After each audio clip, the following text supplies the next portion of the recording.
청소년 도박, 그들의 구조 신호에 응답해주세요. 청소년 도박 문제는 전문가 상담이 필요합니다. 공익광고협의회.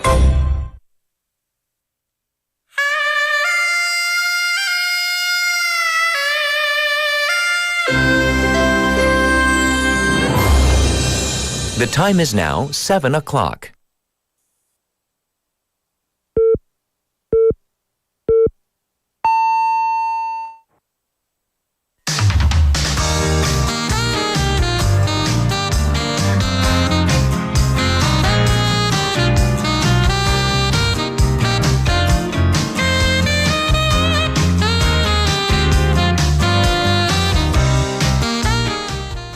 The current doctors walkout aside, South Korea has some of the best medical care in the world. In fact, several of South Korea's hospitals made it to the world's best cancer treatment centers, that list, except that these were all in the Seoul or the greater capital area. This still means that regional patients, they have to get on the KTX to make it to their treatments and have to take on other costs if their treatments run for over a day. So let me rephrase this. South Korea has some of the best medical care in the world, but it may not be accessible to everyone everywhere.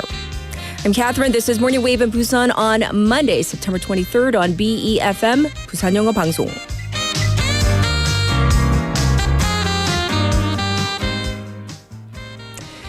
Good morning, Wavers. I hope you're all doing well and survived all that torrential rain that we had over the weekend. And I know some areas it was really, really bad, and in some areas not so bad. Anyhow, we'll talk about that during the news. But in the meantime, for our main story, we're going to be discussing issues with the medical system, but not the ongoing doctors' walkout. Rather, I want to focus on medical access. U.S. media outlet Newsweek last week released its assessment of the world's best hospitals for 2025 by specialty.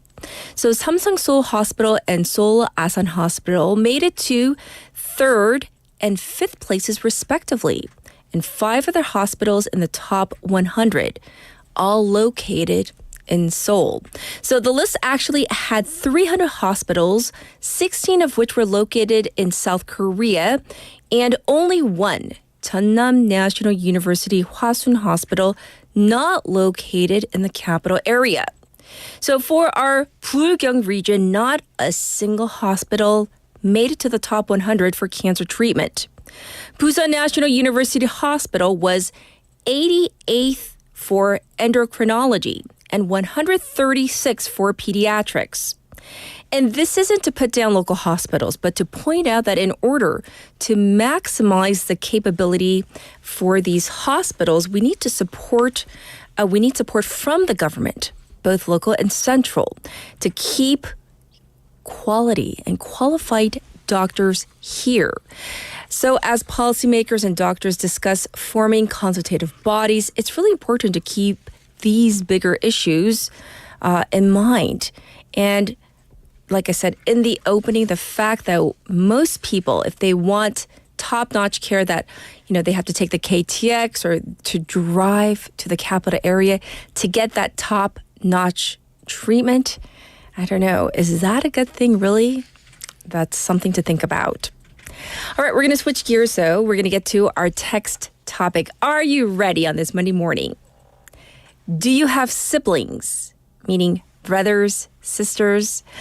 Are you very similar, whether it's in the looks department or maybe in your personality department?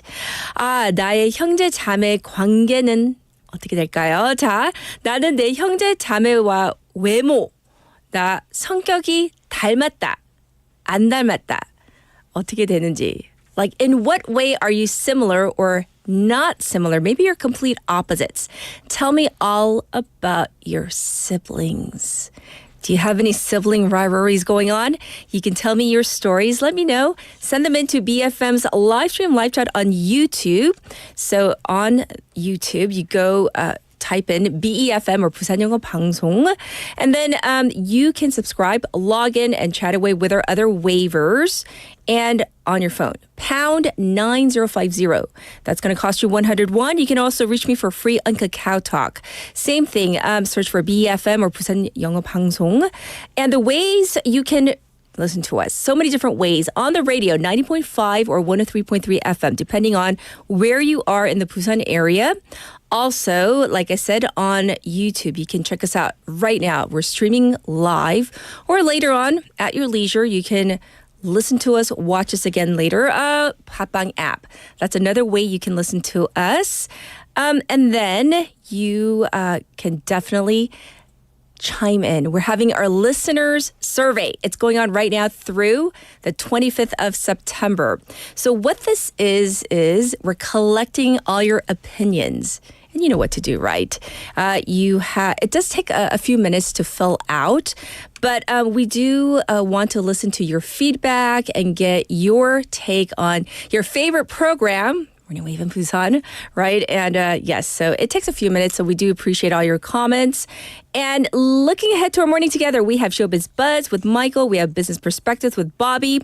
Our special interview today, we're going to be focusing on Israel and Hezbollah, because there's been a lot of talk about this, right? We talked about the walkie-talkie explosions and the pagers, but to get the backdrop of what's been going on for 11 months into what's been happening recently, we need the lowdown. That's coming up in hour number 2. I'll be back with today's headlines.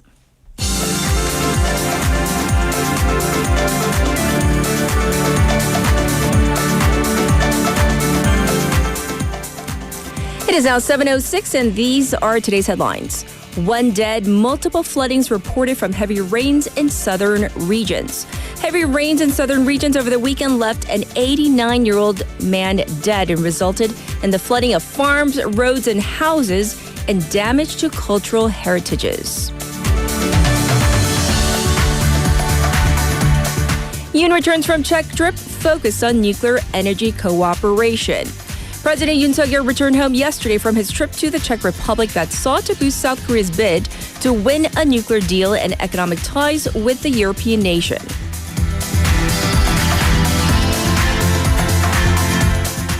DP leader meets with doctors rep as government proposes revisiting 2026 med school quota.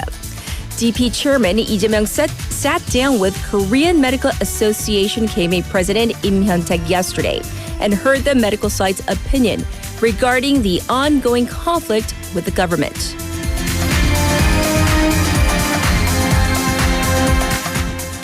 Biden and Kishida agreed to enhance South Korea-U.S.-Japan cooperation. U.S. President Joe Biden and Japanese Prime Minister Fumio Kishida have agreed to enhance trilateral cooperation among South Korea, the United States, and Japan in response to North Korea's nuclear threats.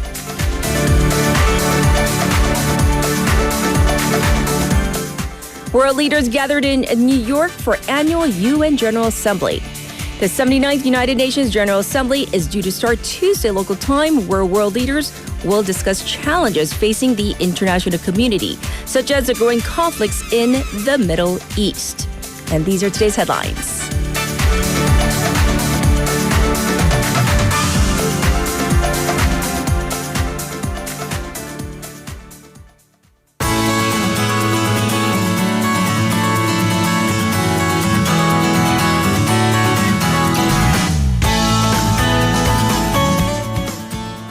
It's time to say hi to Haley. Good morning. Good morning. How was your weekend? It was nice-ish. On Saturday, we spent a lot of time indoors, and then on Sunday, Yesterday. yeah, Yes. when it hit like 25 degrees, because for me 25 is like the perfect weather, It perfect is. temperature. And we're like, we've got to find an outdoor cafe. We've got to. Yes. So we did. Yeah. We went to Gangseogu because it's like a lot of cafes by Nakdong River. So yeah, we did see the water levels, like they were so high. But Right. anyways, I mean, no major damages, at least in Busan. But I hope but everyone's still. okay. But at least it's cool now. Now, we're going Finally. to talk about your siblings, your sisters. My poor sisters. So I'm sandwiched. I'm a middle child. I'm Yes. sandwiched between my two other sisters. Huge age gap. Although I don't really know how old they are. One's like 5 years older. The other one's 12 years younger. But the breads. The breads. The breads, you're the meat. I'm the meat, of course. So important. The angko in Korean. Well, the breads look exactly the same. They look exactly the They same. look exactly the same. They indeed are the breads. Because my older sister's friend told her, your younger sister can find you from Busan to Seoul just by like showing people her face. Really? Because I've never Yeah. seen your older sister. I've seen your younger sister multiple It's times. basically age 18 years. 똑같아. Yeah. Yep. Okay, It's okay. like we call her like 미래스포, like your future has been spoiled. Like that's spoiler alert. That's what you're going to look like in 20 really? years. Yep. Interesting. What about personality, though? Personalities, I think 1 and 2 are slightly more similar. So me and my older sister are slightly more similar, but we're all super talkative and extroverted. All So three yeah, of you? ears bleed when people are around us. Yeah. I feel for apologize to I feel whomever. for your parents. Well, my mom. Well, who do you think we take after? Your though? mom? Yeah. Oh, your poor dad. I know. Oh, but lively. Very lively. Oh, 아버님 어떡해요. All right, we're going to dive into our first update. The torrential downpours this weekend. I mean, something else, right? And it opened up this giant sinkhole in Sasang district. And by giant, we really do mean that because Right. the sinkhole or ground sinking episode was 10 meters long, 5 meters wide, and 8 meters deep. And this happened in Hakjangdong, Sasang district. Saturday morning, thankfully no one was hurt, but a 119 safety center truck that was draining the roads, Yes. it fell in. So it was so big that actually Yes. 2 trucks fell in. That first truck was on the road to help the water drainage, and another 5-ton truck that was passing by also partially or all the way fell into the sinkhole. And you can see the visual on our YouTube page, and that is something from a disaster movie. I mean, the visuals are just stunning. And speaking of sisters, my sister does travel on that road Right. to go to school, and a lot of people do. This is a very busy road, so it is really chilling for a lot Right. of people. Of course, this was due to the heavy rain, at least a major reason. So, for instance, in our Chunggu, which is where the official measuring center is, saw 378.5 millimeters of rain in just a span of 24 hours on Saturday. The heaviest precipitation was noted on the island of Kadokdo, over 400 millimeters. At least the official record puts this as the second highest precipitation for a single day. Yes. In Busan, 149 people have had to evacuate due to landslides or flooding. There were 1,500 damage reports lodged to the city, and firefighters had to respond to about 900 calls. My goodness. Once again, I hope you're all doing well. And by the way, waivers, let us know how you're doing. All right, next up, we're going to talk about the state of senior drivers here in Busan. Unfortunately, the number of accidents caused by these elderly drivers, that number is up. Right, so the number of accidents where drivers 65 years or older or at fault, that has gone up by 465 cases in the last 5 years, from 1,894 to 2,356. And this is actually in spite of overall accident numbers going down. So the latest case in Busan was this accident near Haeundae district office where an older man killed 2 pedestrians. Yes. And although it didn't happen in Busan, we're going to talk about this in hour number 2. There was a driver in his 70s in Seoul who rammed his vehicle into this burger shop, apparently, killing 1 pedestrian and injuring 4. So upon what's been happening, Busan City announced that it is improving its policy regarding these senior drivers and potential accidents.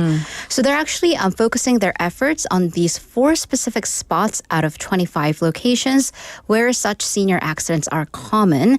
And that includes at least 5 accidents having occurred in the past year or 17 accidents in a 1 kilometer span.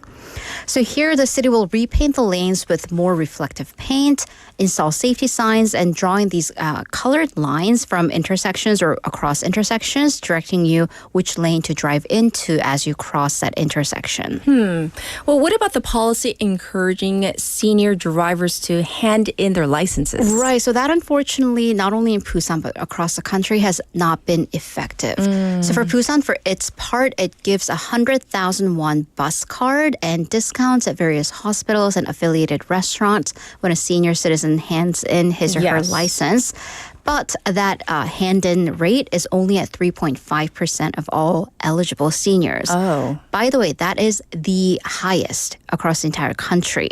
Right, the national average sits at about a little over 2%. So the residents ask for the reason why they don't hand it in. Of course, some people need to drive still for their livelihoods, for their jobs. Sure. But others say that that 10,000 won bus card is just not enough of an incentive because it's not per year, it's for the entirety of... It's a lump sum, It's right? a lump sum, exactly. So upon this, the city is going to have its Development Institute look into alternatives for incentives next year. And there are also necessary policy initiatives for people who do have to drive for their jobs. Yes, yes. Well, that is the state of senior drivers right now, a snapshot of what's going on. All right, this next story is a follow-up to another terrible incident, the murder involving the Japanese-style long sword. So after this incident, municipal governments, apparently, the municipal government here began strengthening their inspections over these type of weapons. Right, so all municipal governments did, but let's focus on Busan. The local police conducted an inspection of some 2,900 long swords Yes. that are registered within the city. And it found 549 cases where owners should not be in possession of those swords for various reasons, because they no longer qualified for ownership, they gave up ownership or lost their papers. So in these cases, the police canceled or withdrew the permits for the ownership and retrieved 281 such swords. 88% were those long swords. So the police disposed of the weapons at a steel plant in Saha district. Right. But in the meantime, the police will continue their inspection over the rest and check over things like the criminal history of the owners, their domestic abuse reports, and decide whether to extend this ownership permission or withdraw it. By the way, unlike guns, firearms, hunting rifles, where owners have to register their permits and get them renewed every 3 years. With knives, blades, swords, there are no such regulations. So the authorities are also looking into changing this system. I see. All right, so that's an update into swords and these types of weapons. So next up, we are told to never take anything from strangers, especially at airports. But this is a very stark and stern reminder of this lesson, right? In a rather odd case. So a local Busan man has been sentenced to 6 years in prison for delivering a bag filled with drugs for a stranger. So according to court records, this local man in his 40s, he was contacted earlier this year by a British national that there is $55 million at the World Bank under this Busan local man's name. And if he comes to Malaysia to sign some papers to sign that money over, he can get $10 million for kind of a middleman's fee. Sketchy? Yes, but he didn't think so because Really? he did. He went to Malaysia to sign the papers. The Brit also asked him to bring a suitcase back to Korea, and the British man said, "It's a gift for my other friend in South Korea." So the Busan man carried the bag through Gimhae Airport. Turns out there were 4 kilos of methamphetamine inside, which would be worth over 400 million won. So now the defendant, he argued that he thought, number one, the money was profits from his past investments in cryptocurrency, including Bitcoin, and that he had no idea that there were drugs in the bag.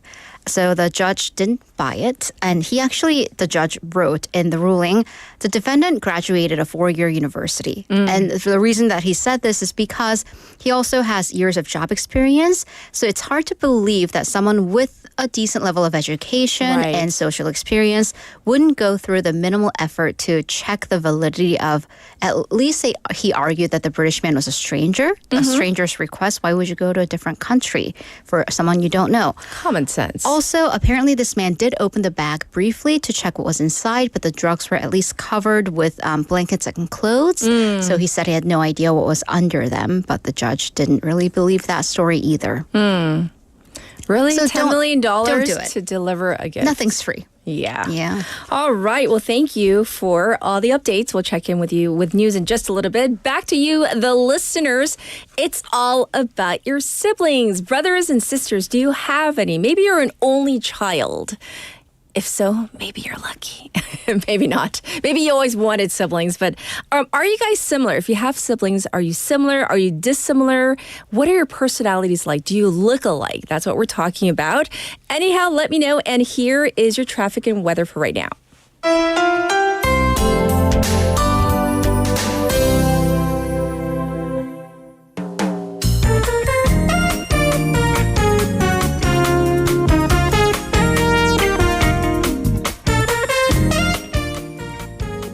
It is now 7:19. Here is your traffic report. There was an accident on Namhae Expressway number 2, going towards Naengjeong Interchange, right by the Changyu ramp.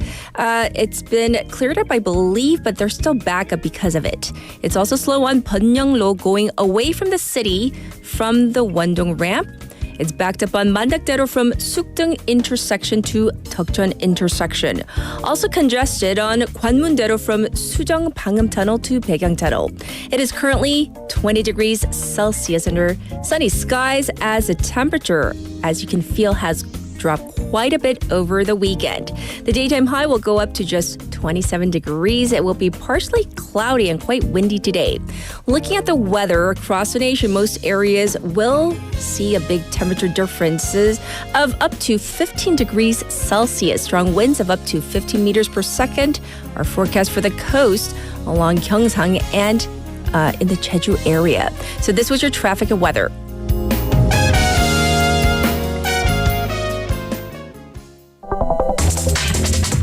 Are you an early bird?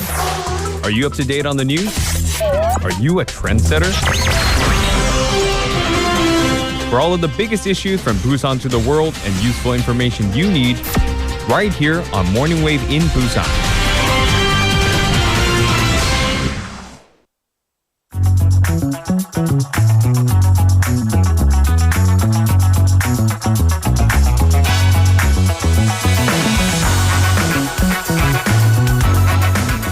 It's time for News Digest. So with Haley, we're going to go over the damages from the downpours this weekend. And oh my goodness, watching some of the news, Right. it was like, where is this? Because like, I know in Busan it came down, but in other parts it really came down. It really didn't, and I had to drive in it, or I was in a car because I had Yes. to drop my sister off at her part-time job because she wasn't going to walk in that. But I mean, the wipers were at their full setting and still not enough. So it was basically not a typhoon, but might as well have been this Saturday with up to around 100 millimeters per hour of rain in some areas, especially in the southern region. Yes. So as you said, this tragedy, an 89-year-old man was found dead in Changheung.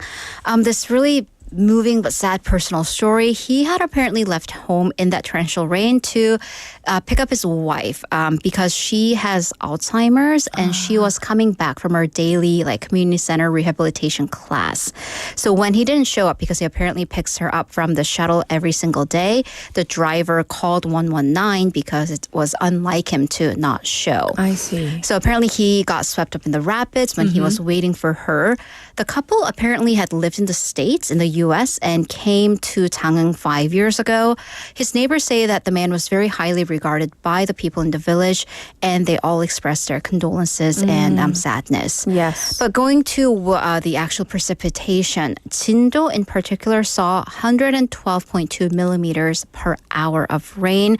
A lot of regions marked their highest precipitation for September. The Central Disaster and Safety Countermeasures headquarters said that over 1,500 people have had to evacuate over the weekend across 7 cities and provinces. And there was significant property damage across road flooding, soil spilling over, and some homes and businesses being flooded. Over 4,000 hectare of farmland has been flooded. And then the fire authorities had to rescue over 40 people. Oh, what an unfortunate story. And of course, all that damage too. And the thing about the rain this weekend was that it wasn't from, as you said, a typhoon per se, but it was a tropical depression, though. Right, which shows how powerful these weakened typhoons can be. Yes. So this rain was from a tropical depression that was once the 14th typhoon of the season, a Pulasan, and it had weakened to a tropical depression. By the way, in Korean, we call that 열대 저압부.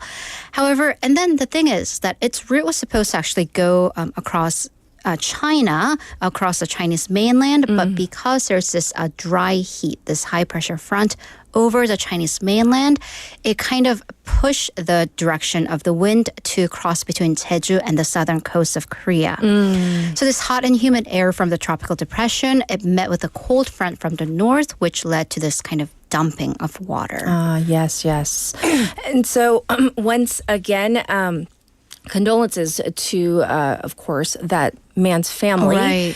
And next up, let's move to this story for now, though. The authorities, they've arrested a trainee doctor who made that blacklist of other doctors who did not participate in the walkout. Right. So there had been this blacklist circulating around various doctors' online communities and social media of trainee doctors who remained at their posts. And Seoul Central Court on Friday approved the arrest warrant for this Dr. Chung, citing the risks of concerns of him destroying evidence. So according to the police and prosecution's records, Chung is a resident who has resigned, and he created this list allegedly back in July and posted it multiple times on online communities and also via Telegram. And he sarcastically called the doctors on the list doctors who should be thanked. He disclosed their names, phone numbers, what school they graduated from, their hospital they work at, and their department. So basically everything. So he is said to have done the same thing during the 2020 doctor strike.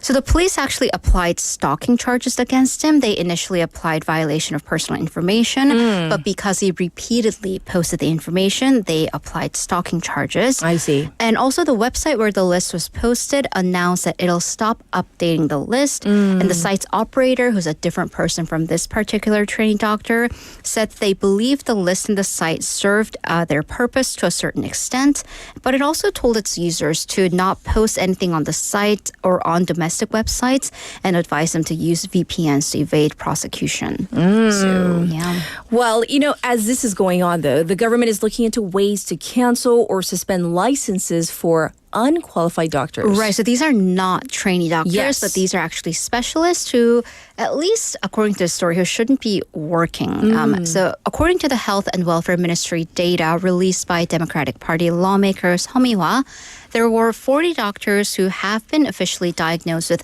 Alzheimer's, dementia, and or schizophrenia who had been treating patients. Specifically, 49,000 cases, and that was just reported in the first 7 months of this year. So the law regarding this, under the Medical Act, with those with mental disorders, drug addiction cannot be a medical professional. That includes doctors, nurses, and technicians. However, the Health Ministry data showed since 2019 and June of this year, there has not been a single license cancellation for those who have been diagnosed with medical disorders or drug addiction. Right. And the audit board last year actually pointed out that some unqualified doctors kept their licenses and the ministry neglected to take any action against this. So upon this, the health ministry is coming up with a procedure to have medical professionals who have been indicted or found guilty of these repeated drug offenses submit a psychiatrist's diagnosis to decide whether to let them keep their licenses or revoke it. The ministry will also collect information, including from the Military Manpower Administration, to see if a medical professional had been made exempt from military service due to mental health reasons. I see. Well, thanks for explaining what's happening on this front. We're going to move on to some international news. We're going to go to Lebanon, where Israeli attacks, they have continued. Right. So, of course, we have a special interview coming, but let's do a little bit of background before that. So, Israel has followed up its first pager in the walkie-talkie explosion explosions Yes. with specifically targeted airstrikes in the southern Beirut area. And it apparently killed a couple senior Hezbollah commanders, one of which is Ibrahim Akil. Akil apparently was one of the most wanted men in the world with a $7 million bounty on his head from the U.S. for his suspected involvement in a U.S. embassy strike in the 80s that killed 63 people. And the Israeli Defense Forces, the IDF, said that the commanders were underground underneath a residential building using civilians as a human shield. So that kind of has been pointed to as their reasoning for attacking civilian infrastructure too. Yes. By the way, going back to that particular, the pager and walkie-talkie explosions, it seems that the operation went deep. That the pager attacks, according to some intel sources, the pager attacks were in the making for the last 15 years, with the Israeli intelligence interfering with the supply chain involving shell companies that fronted as legitimate companies producing pagers. Yes, yes. So, we're fast approaching the 1 year anniversary of the war in Gaza, but it does seem that Israel is really shifting its direction away from Hamas and now to Hezbollah. Right, and that's been very obvious in the recent and the headlines in the recent few days. So after the airstrike that killed Akil, Benjamin Netanyahu, the Israeli prime minister, he issued a brief statement that the country's goal is clear and that they will speak through action. And pundits have said that judging from that statement and others from high-ranking Israeli officials, Israel's aim seems to have changed from destroying Hamas, but now to stop Hezbollah's attacks on the northern Israeli border, because that has created some refugees within Israel. Also, Defense Minister Yoav Gallant said last week that the country is at the, quote, precipice of a new war. I see. And so as Haley mentioned earlier, we are going to have more of an expert's take on this. That's coming up in hour number 2, so stay tuned for that. Thank you for all the news. We'll check in with you with Wagga Wagga in hour number 2. Thank you, Haley. See you in a bit. All right, we are due for our first song break, so here it is. This is KT Tunstall with Suddenly I See.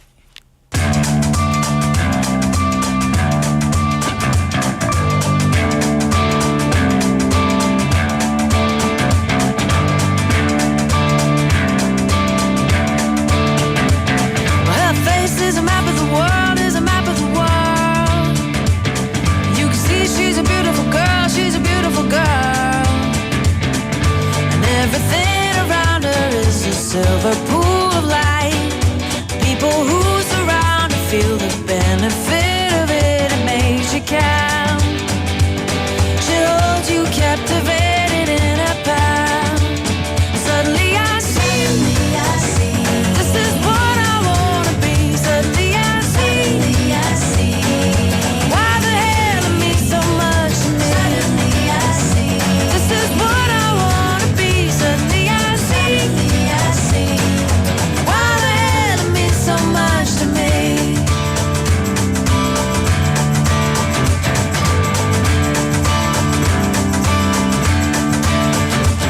And I feel like walking the world, When you can hear she's a beautiful girl, She fills up every corner like she's born in black and white. Makes you feel warmer when you're trying to remember what you heard. She likes to leave you hanging on a word. Suddenly I see. This is what I wanna be. Suddenly I see. Why the hell it means so much to me. Suddenly I see. But this is what I wanna be. Suddenly I see. Why the hell it means so much to me. And she's taller than most, and she's looking at me. I can see her eyes looking from the page of a magazine. She makes me feel like I could be a tower, big strong tower, yeah. The power to be, the power to give, the power to see, yeah. Suddenly I see. She got the power to be, the power to give, the power to see, yeah. Suddenly I see. She got the power to be, the power to give, the power to see, yeah. Suddenly I see. She got the power to be, the power to give, the power to see, yeah. Suddenly I see. She got the power to be, the power to give, the power to see, yeah. Suddenly I see.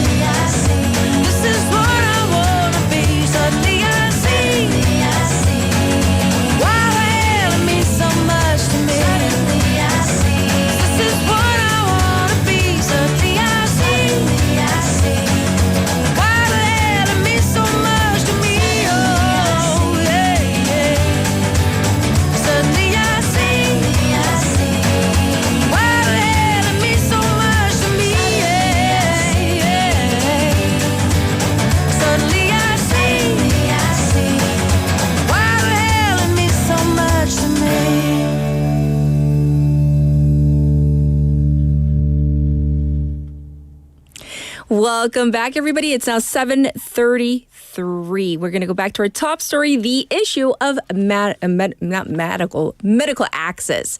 So we talked about access to high-quality care based on region, but now we're going to look at access based on one's income level. So according to the National Health Insurance Corporation data, there were 255,000 people in the lowest income groups who did not visit a hospital, not even once last year. So this is based on regional subscribers who are comprised of business owners, self-employed persons, and freelancers. And this is despite the fact that if you have lower income, the health insurance will cover more of your bill. But despite this, 14% of those in the lowest income group did not seek medical care even once in the entire year.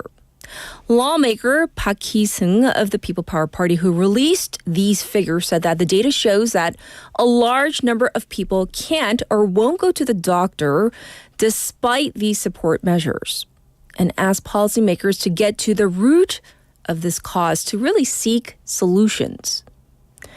All right, now back to our text topic. We're talking about siblings today and sisters, brothers. That's a way of saying, brothers and sisters, genderless siblings.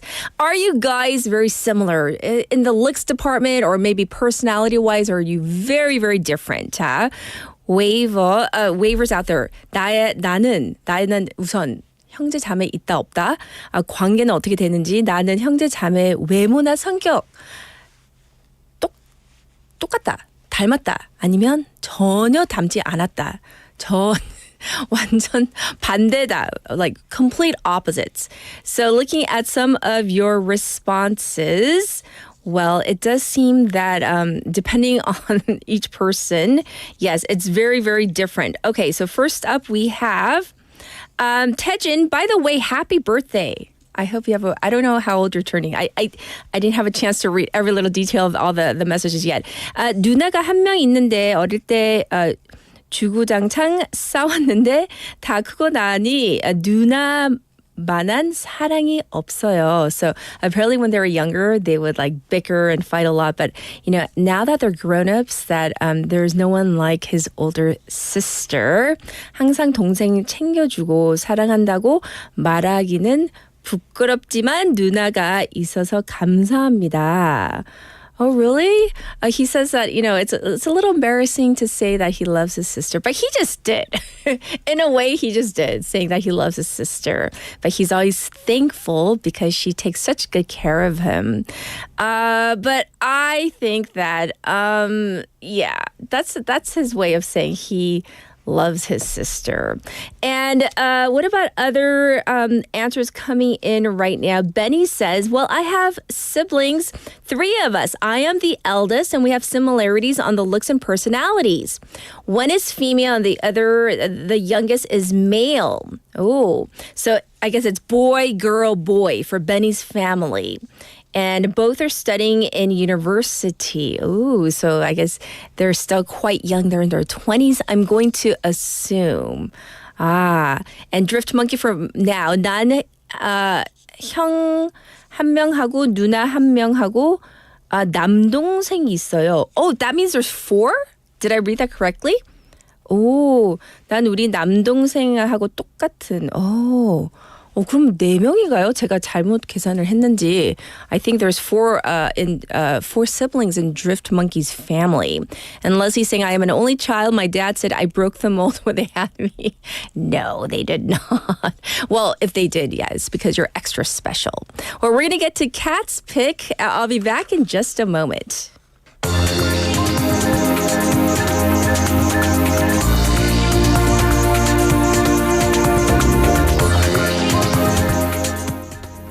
For today's Kat's Pick, I am going to focus on a sports star because how can we not? Shohei Ohtani has been making waves ever since he made it to the MLB. But this time, the fact that he has joined the 50-50 club, you've probably heard. But he's actually in the 52-52 club. Anyhow, here's a clip from ABC News. Ohtani coming up. How about his last 2 games, no more? Not bad, huh? 4 home runs, 12 RBIs, 5 runs. The Dodgers superstar, now in a league of his own, our person of the week. It was the top of the 7th inning, Shohei Ohtani at bat for the Dodgers, and history was calling. On a 1-2, Ohtani sends one in the air, the other way, back it goes, gone! One-of-a-kind player, one-of-a-kind season. Shohei Ohtani starts the 50-50 club. Ohtani hitting his 50th home run of the season.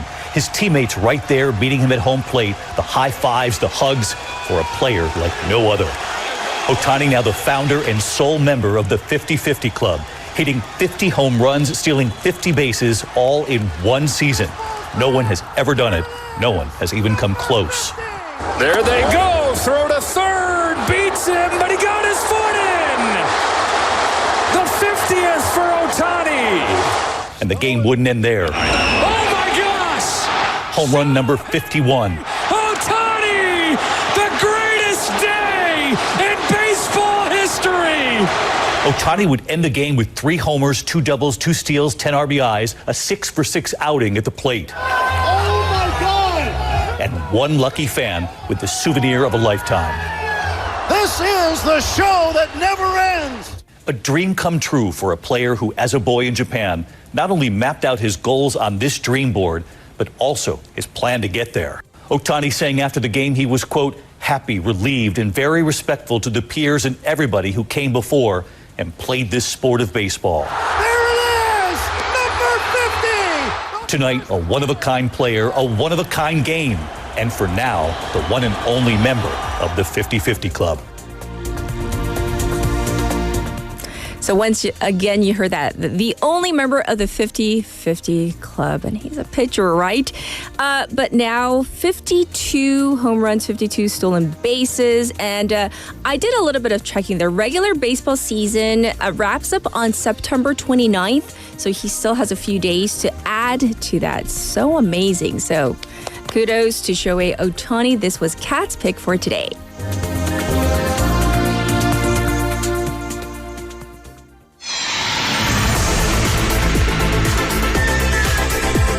Stay tuned. You're listening to Morning Wave in Busan.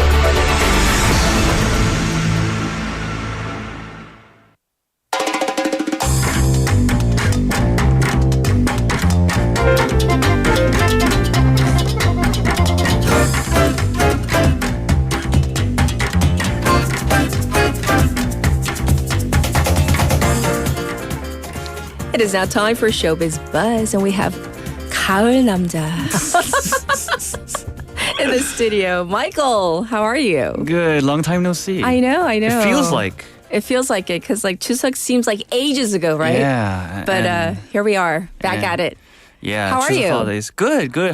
How was your Chuseok holidays? It was really good, really tiring, but Yeah, here we are. It could be long for some people. Yes, Yeah, for me, yes. it was like a whole week of rest. So that was Good for you. good. Yeah, I could, just get back, just recharging and all that, Today we're talking about siblings, though. Family. Siblings? Yes. Do you have Okay. any siblings? I have a younger sister. Oh, are you guys similar? Do you look alike? What are your personalities? Are they similar, dissimilar? I would say that I'm the only person in the family that doesn't look like who's not similar to anybody else. 그러니까 안 닮았어요 다른 사람들이랑. 주소 왔어요? 그런 얘기를 좀 들었었어요. I did hear They got you from under the bridge? under the bridge. Why As they why always is it always under the bridge? I though? don't know, But, but yeah, but 저 I'm 그것 that 때문에 kind 집 of guy. 나갔어요 when I was little. Really? I left home because Korean parents, they're Yeah. so cruel. Yeah. They Yeah. always tell you, "Oh, we got you under the bridge." Uh-huh. Yeah, I left home for like 인천교 밑에서 죽었대. Why does it always have to be 인천? I don't know. I don't But There know. is, have maybe no it's an idea. historical context, but I don't know. Yeah, but I don't look like any other of my family members. really. So you're the kind of the oddball. I'm the oddball, yes. So your sister, she resembles like your mom or dad? My mom. Yeah, so she's beautiful. I mean, from my standards, but Aww. like me, I'm like. That's so nice because usually, you know how like older brothers, they're like, oh, you're so ugly. Oh, Like, we used to fight a lot. I mean, even now because we're 연년생, you know what that is? So just a 1 year difference. I hear that's like the worst. It is the worst Like because if there's like a not that big of an age gap. yeah, because we're almost the same age, but we're not. Right, so and there's we a lot live of in fighting. Korea, a very Confucius country. Uh-huh. So age difference is like even if it's just 1 year, Even if you it's know, a like it's a you good know. excuse to like really get it down. Like- Yes, shove it down her throat. I'm your oppa, right? and she always gets mad at that. But I see. yeah. But I really love my sister. So it's good. So sweet. All right, we're gonna dive into our showbiz buzz. What do you have for us? Yeah, so it was the Chuseok holidays, Yes. and I think it's this news comes as something very good for the film industry in Korea. Yes. So Chuseok moviegoers went up by 50% thanks to the hit film I, the Executioner, or Beterang 2. So the number of moviegoers during the extended Chuseok holiday surged by nearly 50%, largely driven by the success of Beterang 2. Data showed last Thursday. So from Saturday to Wednesday, so local theaters saw 4.66 million visitors, a 49.7% increase compared with the 3.11 million recorded from September 28th to October 3rd last year. Yes. According to the Korean Film Council. That's 460만 명, just over the Chuseok holidays this year. Right. And it's a lot more, almost 50% more from last year. The figure, however, still remains lower than the 5.13 million attendees recorded over the 3-day Chuseok holiday in 2019. So we're still, we have to work, I guess, harder to recover the pre-COVID records. So we're, I guess, still in the process, but we're almost getting there. This performance is attributed to I, the Executioner, which is a sequel to the 2015 blockbuster Beterang. Yeah. The film alone attracted more than 3.9 million viewers over the 5-day period, accounting for an impressive 84.5% of total moviegoers. Sure. So basically, this movie led the Chuseok holiday movie spree. How do you call that? Yeah, so Beterang 2 is directed by Yoo Seung-won, and it follows Detective Seo Do-chul, who leads the violent crimes unit in investigating a series of brutal murders allegedly carried out by a serial killer. Yeah. So. Well, I had a family member who went to the. You know how they have like a meet and greet at the local. So I had a family member who went to the local meet and greet that came to Busan, and she was so excited because she got to see like Chung Hae-in in person. Oh. And when he was exiting, like he apparently went down her aisle, and so her best friend was able to get a photo with him. Oh my and so, goodness. So like it was like Just right insane. next to them, right? Like, yeah. oh So my- like lots of screaming. 부럽다. Oh. 진짜 부럽다. Like there's a lot of screaming in the video that she took. Yeah, I mean, It was insane, right? I mean, I would scream too. right, If I was there, I would scream, 사진 한 장만 찍어주세요. right. Yeah. He only took like 4 photos, she said. 4 photos. But her best friend, was one of the 4.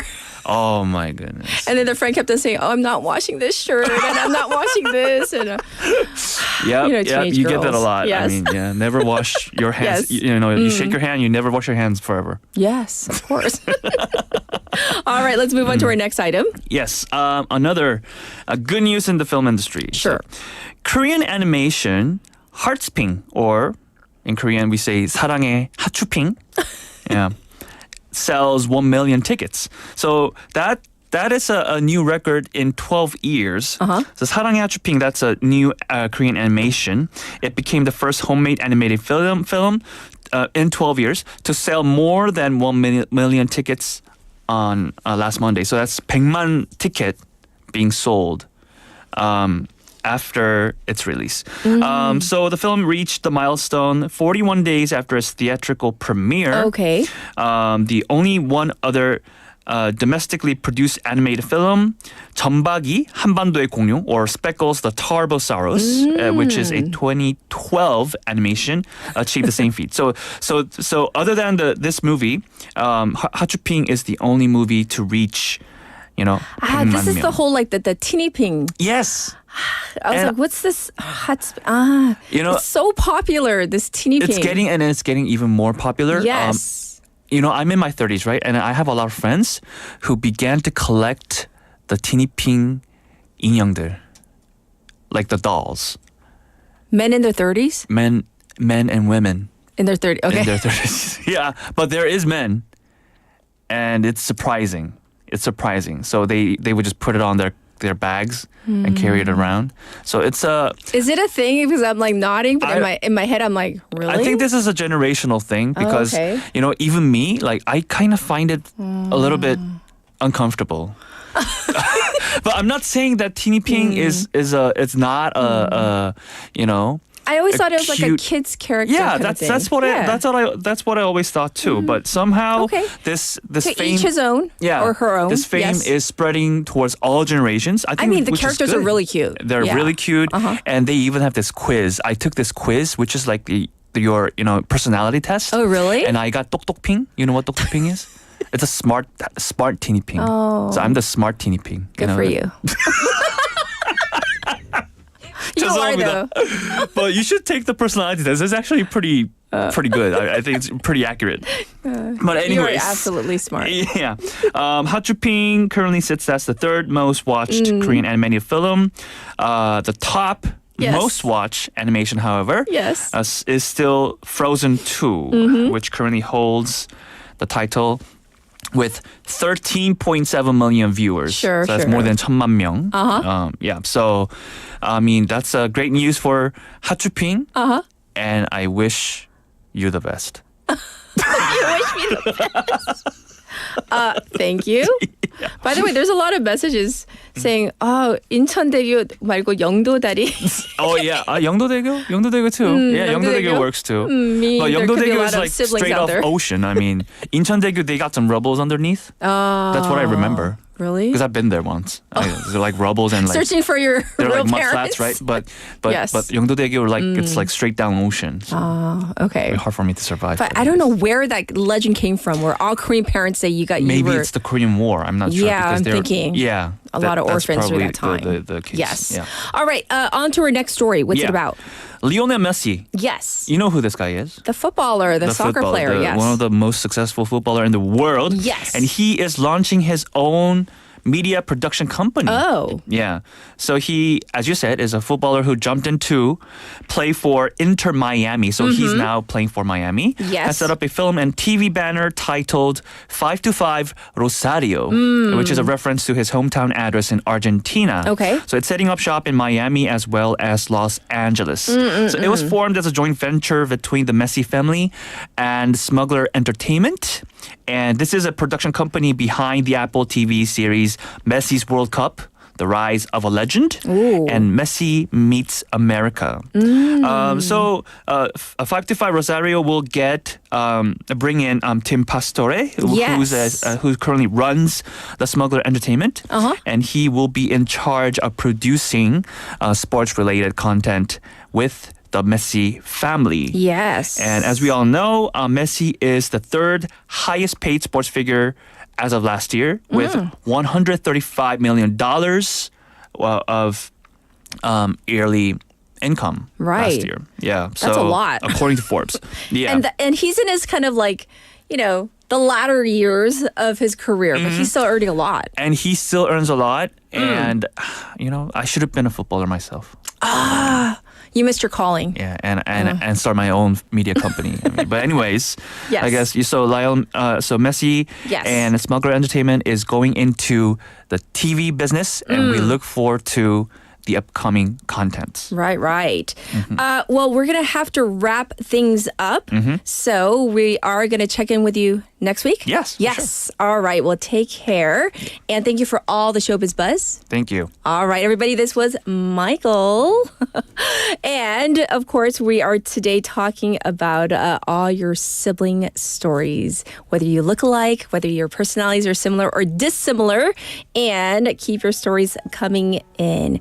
Well, how about this one? Happy birthday to you by Kwon Jin-won for everybody who is celebrating a birthday. Enjoy.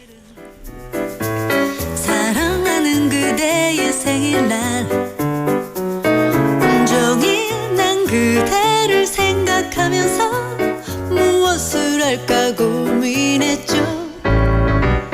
난 가까운 채방에 들러서 해봤죠.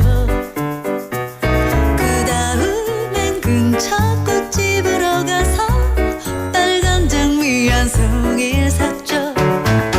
내려오는 비를 맞으며 그대에게 가는 길 너무 상쾌해.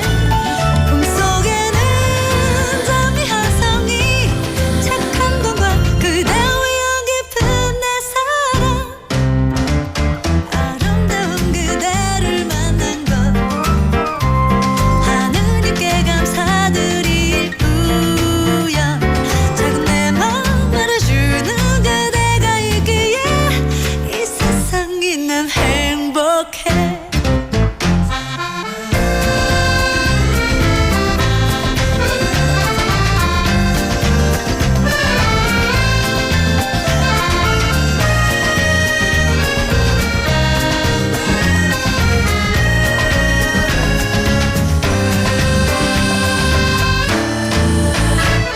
난 가까운 채방에 들러서 예쁜 시집에 내 맘 담았죠. 그 다음엔 근처 꽃집으로 가서 빨간 장미 한 송이를 샀죠. 내려오는 비를 맞으며 그대에게 가는 길 너무 상쾌해. 꿈속에는 장미 한 송이 착한 공간 그대 위한 깊은 내 사랑.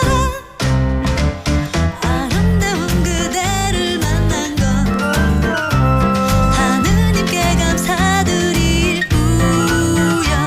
작은 내 맘 알아주는 그대가 있기에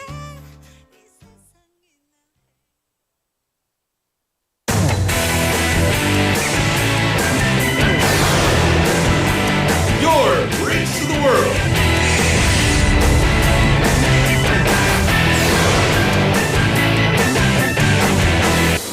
BEFM 부산 영어 방송. 다운이 실내 건조 세탁세제. 습한 실내 건조 시 빽빽히 널린 빨래는 냄새를 만들죠. 다운이 실내 건조 세탁세제. 보이지 않는 얼룩과 냄새를 싹. 세탁세제도 역시 다운이.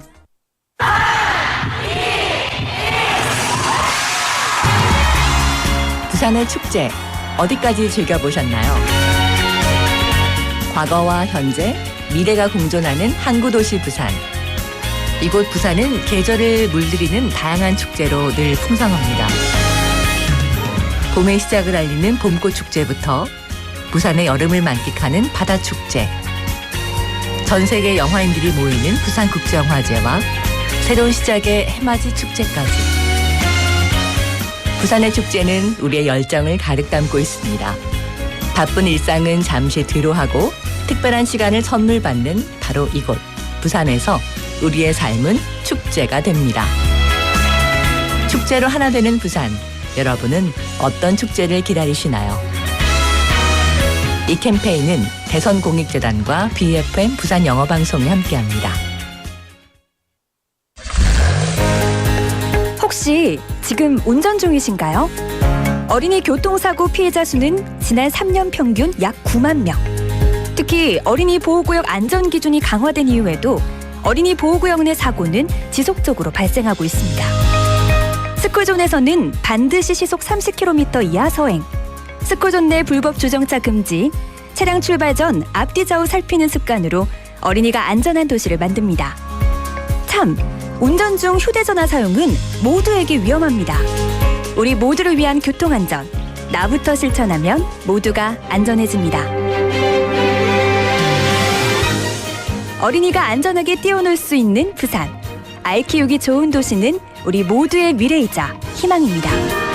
이 캠페인은 어린이가 안전한 부산을 만드는 은행, B&K 부산은행과 함께합니다.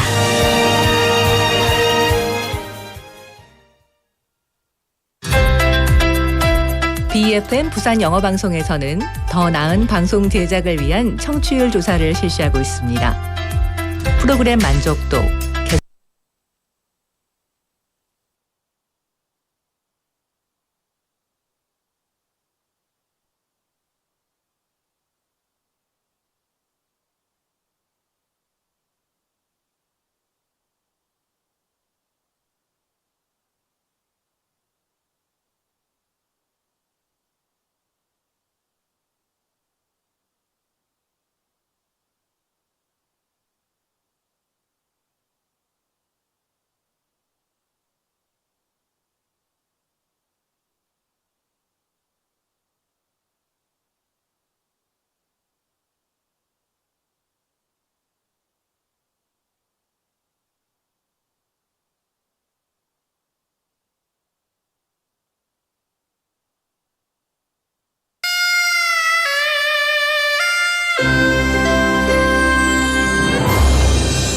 The time is now 8 o'clock.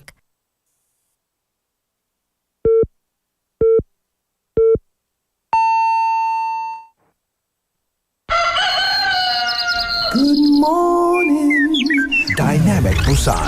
Yeah, you're waking up. Time to shake it up. Tell the world good morning and find out what's going on. Well, hi there, folks. There's everything from comedy to lively chat to music. Broadcasting from a room about the size of your closet. All calls are recorded. What show is this? Live from Korea's dynamic city, this is Morning Wave in Busan. I'm sorry, who'd you say you were?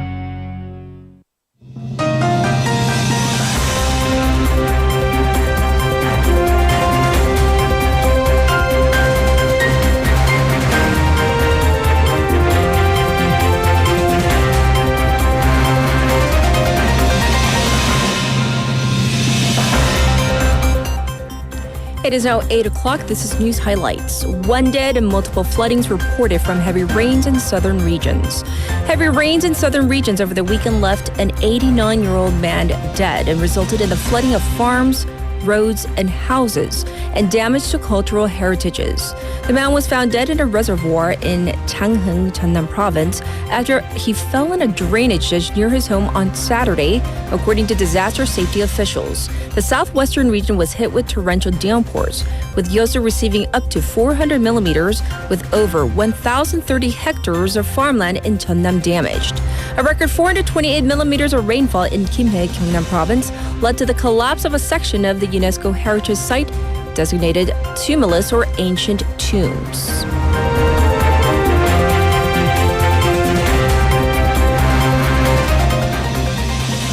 Yoon returns from Czech trip focused on nuclear energy cooperation. President Yoon Suk-yeol returned home yesterday from his trip to the Czech Republic that sought to boost South Korea's bid to win a nuclear deal and economic ties with the European nation.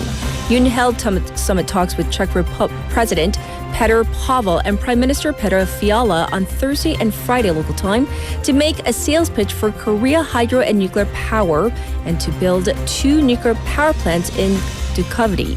During his trip, the two countries signed several agreements covering the entire nuclear energy cycle, including construction, operation, maintenance, nuclear fuel management, and waste disposal.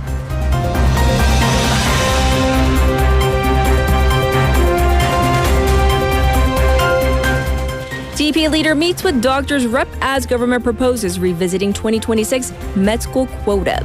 Democratic Party Chairman Lee Jae-myung sat down with Korean Medical Association or KMA President Im Hyun-taek yesterday and heard the medical side's opinion regarding the ongoing conflict with the government and medical setbacks. DP spokesperson Cho Seung-nae said that the two saw eye to eye on the gravity of the country's medical collapse and its damage to the people, while vowing to closely communicate with the KMA to resolve the problem. In the meantime, the health ministry said yesterday that the government could revisit its med school admission quota plan for 2026 if the medical community offers a rational alternative.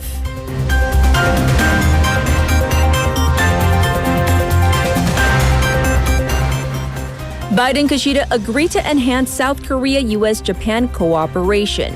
U.S. President Joe Biden and Japanese Prime Minister Fumio Kishida have agreed to enhance trilateral cooperation among South Korea, the United States, and Japan in response to North Korea's nuclear threats. The White House and Japan's foreign ministry said that the two leaders reached the agreement during their summit in Delaware before the four-way Quad summit involving the leaders of the United States, Japan, Australia, and India.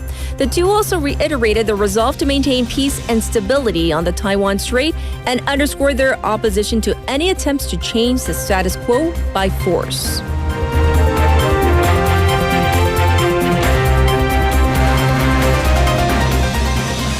World leaders gather in New York for annual UN General Assembly.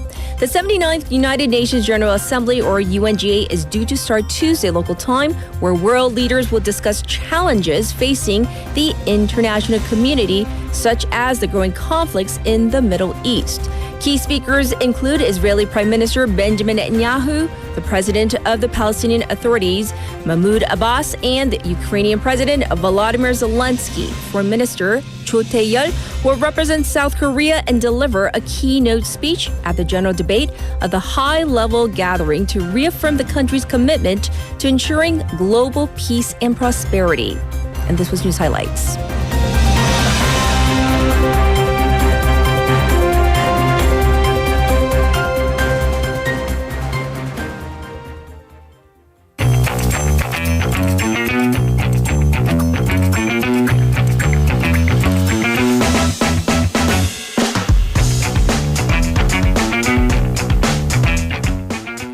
It's time for Wagga Wagga. Haley's back. Hello again. Yes, so unfortunately, we have to begin with this story. Yet another fatal car accident involving a senior driver, and some of you may have seen the photos. I mean, I saw the little clip of the CCTV. It was quite an accident. So a driver in his 70s, he rammed his car into a burger shop in Myeodong in Gangbuk district in Seoul, killing one and injuring four other people. Right. So according to the local police and the fire authorities, the driver drove his Genesis sedan.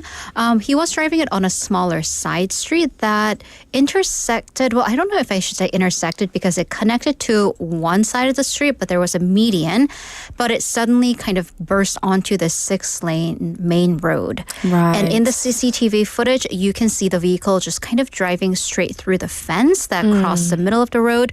And then it drove straight into that burger shop on the first floor of the commercial building. And you can see the wreckage on our YouTube page. I mean, it is horrifying. So a pedestrian was taken to a hospital after they were hit in a state of cardiac arrest, but didn't make it. The driver himself was seriously injured as well. The police said that their preliminary testing showed that he wasn't driving drunk or was under the influence of any drugs, so they are looking into the exact cause of the accident. So once again, headline-making story, and there was a fatality this time. Right. So, all right, we're going to go to Southern Africa for our next story. The region has been going through a severe drought, so much so the authorities are killing elephants. Or they're allowing people to kill elephants. So I have a couple of sad animal-related stories. Oh, so no. Be warned. So Zimbabwe and Namibia, they have announced plans to slaughter hundreds of wild elephants and other animals to feed the people. So the reason is because they've been going through a serious drought, and that was worsened by El Nino. So they are also just entering the hottest period of the year. So the situation is expected to get worse. So the Zimbabwe Health Ministry approved the plans to kill some 200 elephants so that the meat could be distributed among the needy communities. In Namibia, the killing of more than 700 wild elephants were approved earlier on, 700 wild animals, including 83 elephants, and that was announced 3 weeks ago. And they're also issuing permits for communities to hunt wild elephants. So the authorities explain that the elephants will be taken from an area where the animals have been dying off naturally because they're also seeing food and water shortages as well. So for example, the local Zimbabwe National Park, the Hwangi National Park, has over 45,000 elephants right now. Yes. But the local resources are only enough to sustain about 15,000. So that's about triple the number that can survive there. So on the surface, it is of course controversial. We do, we hope for natural conservation, but even environmentalists along the local area, they are leaning towards the side that it is understandable given the extent of the drought and also the state of the animal population. Right, and we should never judge. No, because they're going through a drought. People are going through tough times. In a similar vein, a polar bear was shot and killed by police in Iceland. What happened here, though? Right. So this is a little different. We are talking about still animals, protected species, but a rare polar bear was spotted in a remote village in Iceland and was shot by police after it was considered a threat. So the bear had apparently approached fairly close to a summer home of this elderly woman. She was alone in the home at the time, and you could imagine how terrified she must have been. Right. So she had barricaded herself to the upper floor of the home and called her daughter via a satellite phone. And her daughter called the authorities, and the bear was apparently digging through the trash of her home. So it was on her property. Okay. So the police had unfortunately had to shoot it dead. And that was the first polar bear sighting in the country since 2016. Apparently encounters with polar bears are not very frequent, but it's been happening a little bit more often than it had in the past. Also, it is of course illegal to kill polar bears or bears at sea, but exceptions can be made if they pose a threat to humans or livestock. And unfortunately, this is kind of due to human causes. Climate change and melting polar ice caps, they've made these polar bear landings more frequent, and that's according to some expert research papers. Yes. Okay, so those were two animal-related stories. Next, so we're going to switch gears. For newlyweds, housing is often one of the biggest challenges, right? And this online story of a father with unreasonable expectations really irked many people. Right. So a bride-to-be, or maybe not to be, posted her story on an online community that she and her fiance are going through a rough time over their future housing issue. Yes. So by the way, in Korea, for our non-Korean listeners, it was deemed customary for the boyfriend's parents, or at least his side, to kind of provide a significant funding for the housing, if not the entire housing. But then, do you know how expensive homes are? Really expensive. Yeah. So in this particular couple's case, the boyfriend's parents are actually selling their own home at about 700 to 800 million won and giving them at least half of that money. To 400 million really won, significant. as a startup fund for their honeymoon home. Also sad that Saogon is just a startup fund and not buy the entire home. Yes. The boyfriend had saved up about 80 million won, so they're looking at getting about 150 million won in a loan for a total of 600 million won apartment. Okay. So apparently she thought her kind of chipping into the honeymoon home would bring some cash. I think it's called like yedan, and appliances, 혼수, to their home as kind of a customary dowry for the bride's side. I know we hate that word, but that's what it is. That's what it is. Please note my eye roll and air quotes is about, apparently the going rate is about 10% of the home's price. Right. So that was her expectation. But then a few days later, her boyfriend asked her if her parents could pitch in about 100 million won so they could, get a lower loans, so they wouldn't have to, get so much in loans. So she said she was very much taken aback by this request. That she, number one, didn't like that her boyfriend decided on his own that they would be buying a home instead of renting, plus that he wanted her parents to pitch in. But his parents were already pitching at $400 million. Yeah, I no? know. Yeah, they are. Right? No, you're not wrong. Okay. But when she asked her parents, her father was apparently furious, was her wording. He insisted that it is the man who brings the home, and he's welcome to put the deeds under his sole name. Okay. And she needs to break up with him unless he buys the home on his own. Really? Yeah, the netizens mostly on that post sided with the boyfriend. Yeah. So what is the convention these days? I'm curious now. I mean, people have their own expectations. Some people do, or some people can't afford to. People can't.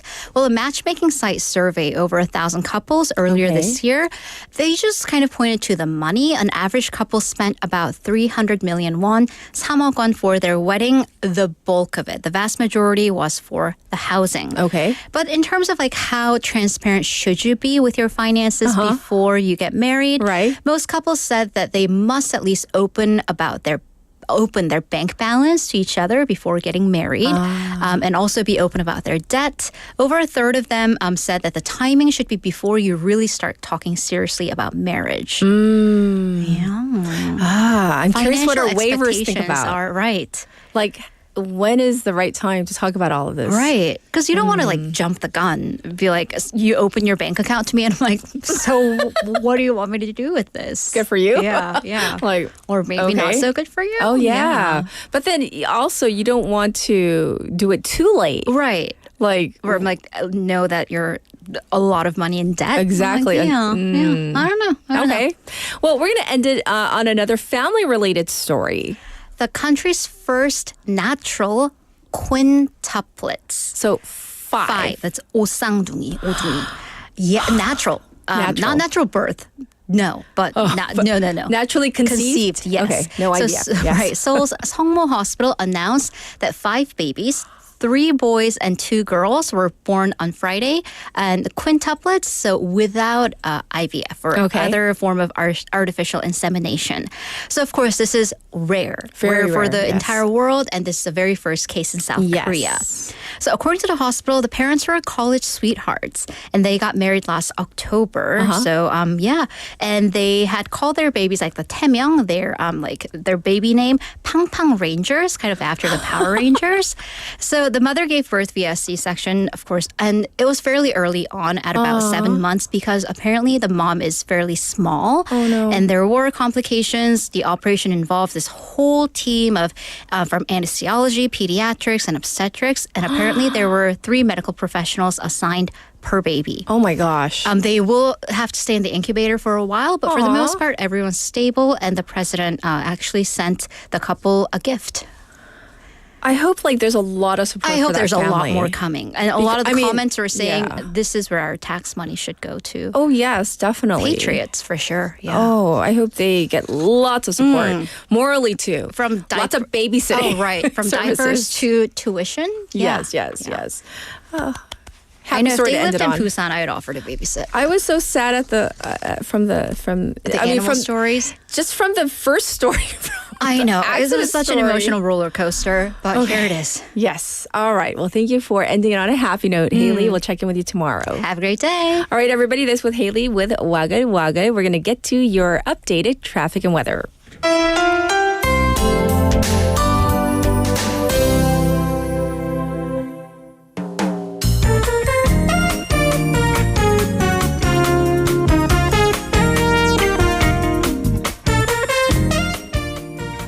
It is now 8:16. Here is your traffic update. There was a car broken down on Gwanmun-daero, right past Chwacheon overpass going toward pier number 5. So it's causing some backup. Also an accident to report on Gangbyeon-daero going towards Sasang, a 2-car collision a little past the Hagwon Bridge. It's looking slow on Chungnyeol-daero from Minam intersection to Mandak Tunnel number 2. There's congestion on Panmyeongno from Kumsa ramp to Suyong Tunnel as well. It's currently 21 under sunny skies as the temperature has dropped quite a bit over the weekend. It's going to go up to 27 today. It's going to be partially cloudy and windy today. Across the nation, you might feel that big temperature difference of up to maybe 15 degrees between the low and the high. Strong winds of up to 15 meters per second are forecast for the coast of Gyeongsang and Jeju. This was your traffic and weather.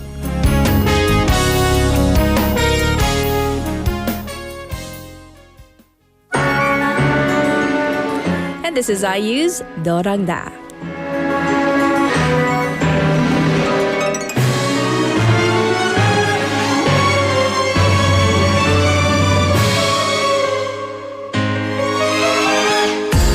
시계를 보며 속삭이는 비밀들 간절한 내 마음속 이야기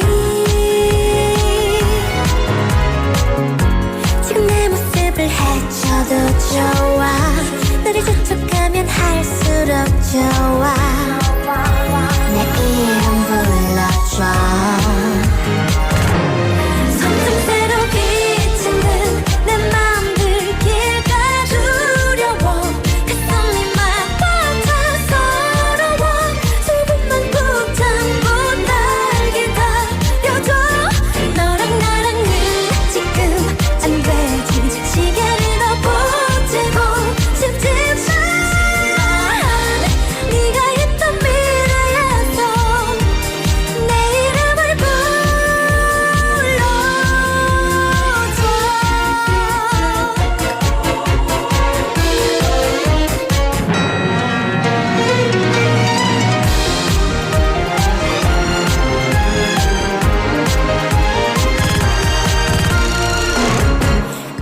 먼저 엿보고 온 시간들 너와 내가 함께였었지 나랑 놀아주는 그대가 좋아 네가 물어보면 그대도 좋아 내 이름이 뭐야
Welcome back, everybody. Now it's time for a text topic. Before we get into our special interview, so I asked you about your brothers and sisters, your siblings, if you're similar, dissimilar, if you have similar personalities or looks. And some of your messages on Kakao Talk, Lee Kelly says, polar opposites, but he didn't specify whether in the looks department or personality-wise. He just said polar opposites. We also have Young, who is on our cacao, who says, I have one brother and he's totally different. He has my father's characteristics and I have my mother's. In other words, my parents have nothing in common. I don't know how they met, but, I was thinking about this. Sometimes polar opposites, they do attract. I don't know. I think it's kismet. It was meant to be. Your mother and father meeting, or else you and your sibling would not be here, right? So I think it was all meant to be. And so thank you for sharing your sibling stories with us. But for now, we're going to get to our special interview.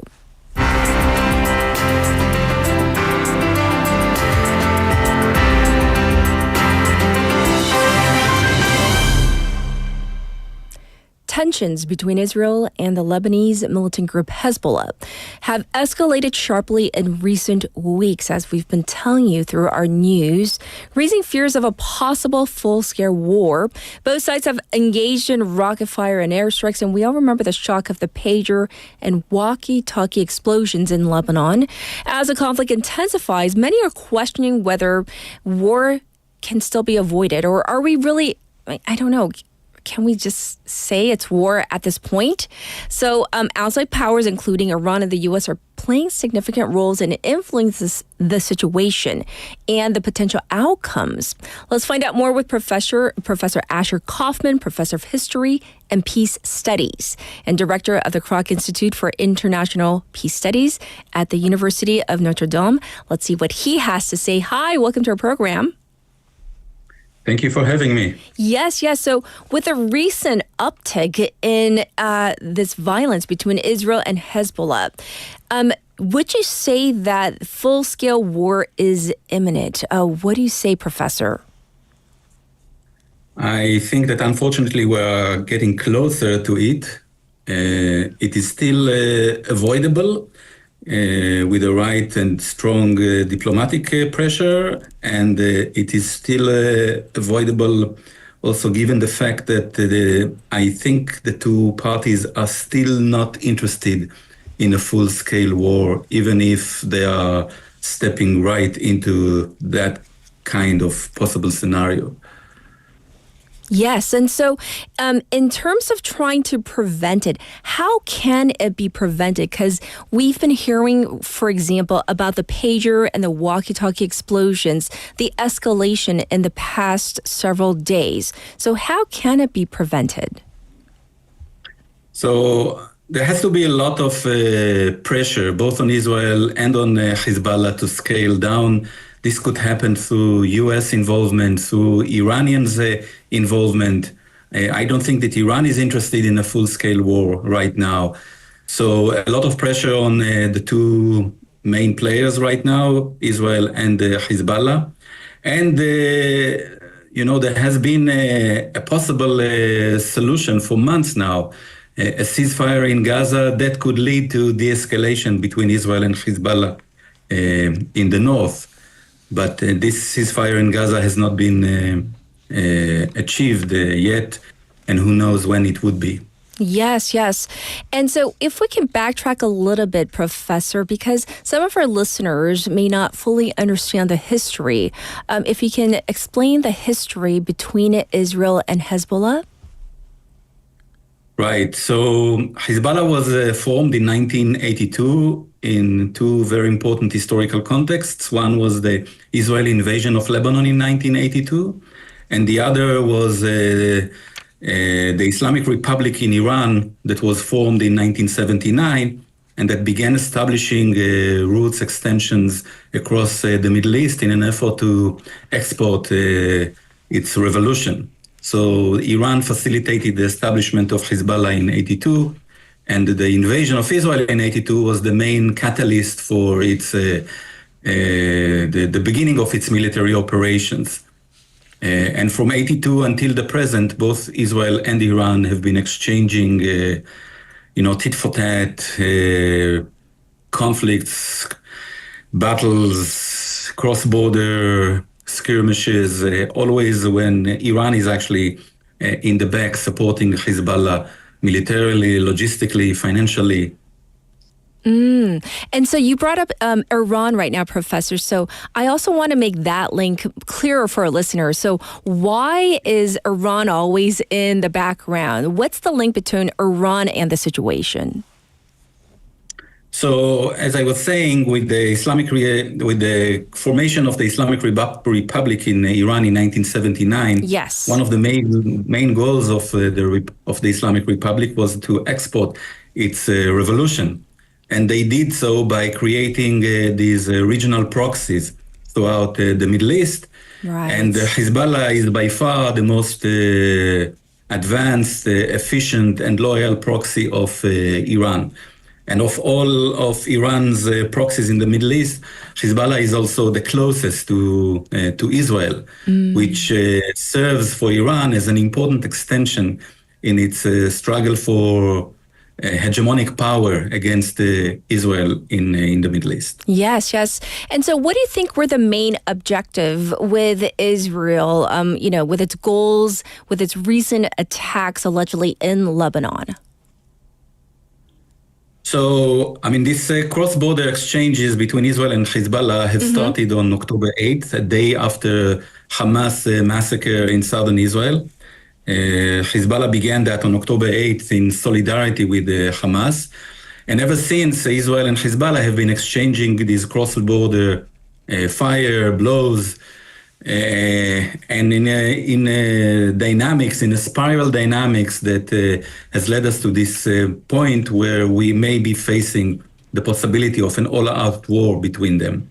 For the past 11 months, Israel has maintained the tension between Israel with Hezbollah sort of on the back burner of its military interests and activities, focusing mainly on Gaza. But that has shifted. In the last week or so, that has clearly shifted with these operations, but also with the statements of Israeli politicians that we are now turning a page in this conflict and we are shifting our attention to the north. And the goal of Israel, the intentional goal of Israel, is to bring back its border population that has been evacuated since October 8th back to their homes securely. Right. And is there a particular reason why this shift has taken place? Some of it is domestic Israeli politics. Benjamin Netanyahu, Israel's prime minister, from October 7th to the present, has not always put the best interest of Israel in front of his eyes and has mostly been concerned with his own personal survival. Yes. And he's now making political calculations that this would pay off for him. There is also the genuine stress and concern of the border population itself in the north that has been demanding the government to do something to allow it to return to their homes that they were forced to evacuate on October 8th. Some have also suggested that that has to do with the American elections. You may know that Netanyahu is a very important ally of Trump, and he has very clear interests to support, to support as much as possible the election of Trump into the presidency. And if there is a full regional war between Israel and Hezbollah, potentially also Iran, it could entangle the United States and could affect negatively Kamala Harris' campaign for election. Yes, yes. So there's a lot of politics at play, as you say, Professor. But, I do want to go back to the whole pagers and walkie-talkies because a lot of people were kind of intrigued at the use of these type of kind of old school devices, I'll say, especially the whole pager issues. Why these type of devices when Hezbollah obviously has other powerful devices, even missiles at their disposal? Is it because they don't want to ramp it up to this war kind of level, that they want to keep it at a lower level for now? So, Hezbollah used these pages in response to concerns that Israel taps into their more sophisticated communications means. So they reverted back to pages thinking that they were safer than using, cell phones. I see. It's just that Israel managed to intercept that information and to assume control over the production, shipment of these pages when they were delivered to Lebanon for Hezbollah's use.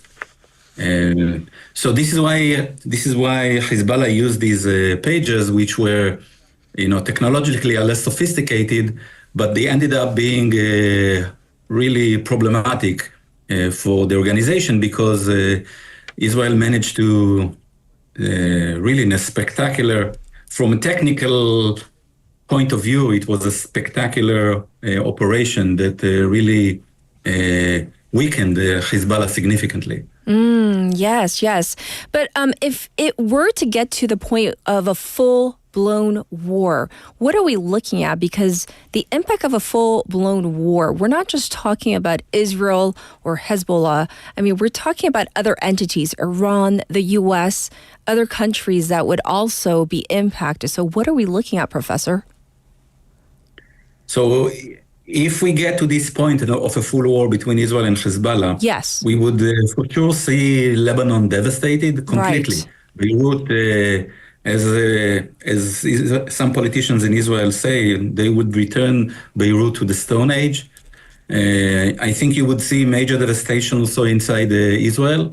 Hezbollah would try to target strategic spots in Israel from water supply, electricity, airports, the central Tel Aviv, which is the beating heart of Israel as a modern state. You would also likely see Iran getting involved because Iran see Hezbollah as a major asset, probably the most important regional asset, and it would try to protect this asset and may be dragged into this war. And then if that happens, you might see American involvement in order to derail Iranian efforts to get involved in this war. So we are really looking at the possibility of a war that has not been seen ever in the history of the Middle East. And there would be other players, of course, other Iranian proxies, such as the Houthis in Yemen and pro-Iranian proxies in Iraq that would try to get involved. Only today, Israel intercepted a drone that was sent from Iraq through Syria and arrived in the Golan Heights. So it's already happening in a small scale. Yes. If there is a full war between Israel and Hezbollah, we would see it happening in a much, much larger scale, devastating regionally with global repercussions. And for a final wrap-up question, do you think in your expertise, I know it's very difficult to say, do you think that it is more likely than not that the U.S. or the UN will be able to let cooler heads prevail, to be able to prevent full-out war between the two sides? I mean, my hope is that my reading of the way Israel operates, but also Hezbollah, is that neither side is currently interested in a full-scale war. They want to get the upper hand without a full-scale war. Yes. And you were able to see that in today's operations even. Hezbollah extended its rockets fired at Israel and extended the geographical scope, but did not cross particularly red lines, like did not try to hit Tel Aviv. And Israel also has hit primarily Hezbollah positions in South Lebanon and not in Beirut itself. So my hope is that the steps that the two sides have been taking today show us that there is still room for maneuver and the possibility of diplomacy. With the right intervention, as I said, of international players and possibly some hidden cooperation between the United States and Iran to stop this folly. Yes, indeed. Well, of course, we will stay on top of this story, but thank you so much for sharing your expertise and opinions about this developing story. Thank you for your time, Professor. We appreciate it. Thank you for having me. Absolutely. Once again, this was our special interview with Professor Asher Kaufman. And, it's not just Israel that has this arsenal of weapons. I mean, Israel estimates that Hezbollah possesses about 150 rockets and missiles, some of which are precision guided, putting the entire country within the range of Hezbollah fire. So hopefully, as the professor says, and he hopes, everybody's hoping that cooler heads do prevail. We'll continue to follow this story. This was our special interview. We're going to take a short song break. Here it is. This is Instant Karma by U2.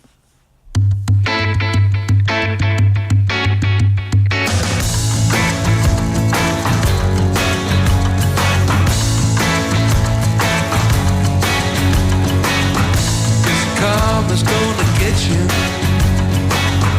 Gonna knock you right on the head. Better get yourself together. Pretty soon you're gonna be dead. What in the world you thinking of?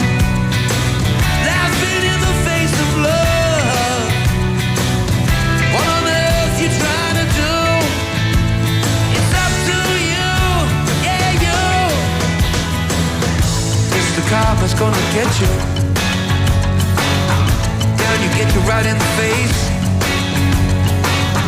Better get yourself together, darling. Join the human race. By the world you're gonna see, laughing at fools like me. What on earth you think you are? A superstar will write you off. Oh yeah.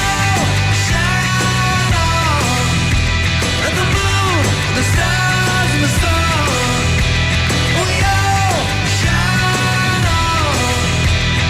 on and on. It's the karma's gonna get you, gonna knock you off your feet. Better recognize your brother, everyone that you meet.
Get your local up-to-date news from Korea and abroad right here on Morning Wave in Busan with Catherine. Stay tuned.